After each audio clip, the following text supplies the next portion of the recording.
meeting for the first time, my name again is Faith Ann. I'm 26, turning 21 very soon. Okay? Earlier, while listening to Christine Conzon, may nabanggit siya na words eh. If you were clearly listening to her words, sabi niya, sumuko na yung doktor. Okay, narinig niyo ba yun? Okay. How would you feel if the medical doctor at one point biglang susukuan ka? How would you feel? Sad, hopeless. No, correct. Hopeless. Why? Bakit tayo magiging hopeless? Because all our lives, we have been taught that our bodies function like a machine. Just like a machine, it needs a mekaniko. Tama po ba? That whenever something is wrong with our bodies, all we have to do is just run to the mechanic and have the mechanic fix it. Tama po ba? That is why all our lives, regardless kung kailan ka pinanganak, all our lives, whenever something is wrong inside our bodies, we would willingly and eagerly run automatically to the medical doctor to have our bodies fixed. But what if the doctor himself becomes hopeless? One thing that Purtier Placenta has taught me over the past 2 years that I have been doing the advocacy is when somebody tells us that there is no longer hope, when somebody tells us that we only have 3 months to live, 6 months to live, actually Purtier Placenta is telling us that we now have the option not to believe.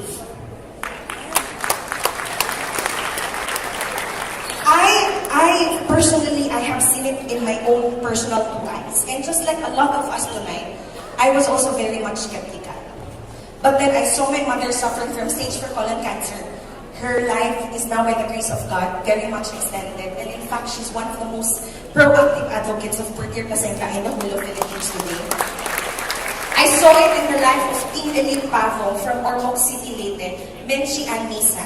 When she met Purtier Placenta, sabi ng doktor, kapag hindi ka nagpakimo, you will only have 4 months to live. Hindi siya niniwala and instead took Purtier Placenta. Bakit ayaw naman pakimo? Because she's a medtech. She worked in the hospital for over 20 years. She knew na kapag mahina ang immune system mo and you undergo all these procedures, all the more that it would sunk you down. So she opted, okay, for Purtier Placenta. And right now, ang tanim sa kanya was April of 2017. Ladies and gentlemen, no chemo. Today, we are already May of 2019. Her life right now is 2 years more or less extended by the grace of God. 2 years ago, it was just my mother who started taking Purtier Placenta, stage 4 colon cancer. And I tell you, hindi po kami nakatake dahil we had money outright. No, my mother was able to take because of the generosity of the person who initially invited us to listen about Purtier Placenta. At that time, 2016, there were 2 people nagging us at that time. One was a St. Peter agent. She's a family friend. Nagging us, Ate Beth, cancer ka. Kung ako sa'yo, kumuha ka na ng St. Peter para pag nawala ka, hindi mahirapan si Faith. The other person nagging us was by the name of Fritz Bukalaw. He was nagging us, Ate Beth, may cancer ka, baka gusto mo makinig about Purtier Placenta. It was a totally perfect storm. My mother was suffering from cancer. I was totally jobless. I had 2 small kids. And I had a special child brother. Kapag nawala anytime ang nanay ko, I will be left not with 2 kids, but with 3 kids. So if ikaw ako, sinong pakikinggan mo? Yung St. Peter agent para makatipid sa funeral? Or yung Purtier Placenta agent na baka sakaling gumana yung Purtier Placenta sa cancer ng nanay ko? You know what? I have realized that we, you and me, we are always one decision away from a completely changed life. Tama ba? And the decisions that we make, yes, it's okay to clap, we are always one decision away from a completely changed life. And you know what? To cut the whole story short, my mother started to take Purtier Placenta at that time, and everything else changed. Today, 2 years after, the whole family is living a very much luxurious life. Okay? Okay. Don't clap. Okay, don't clap. Baka sabihin ng iba, ang yaban mo naman ito. Uminom lang ng Purtier, naging luxurious agad. Okay? Luxurious, I'm not referring to the expensive cars or to the millions worth of house. By luxurious, what I mean is that we are now in charge of our health.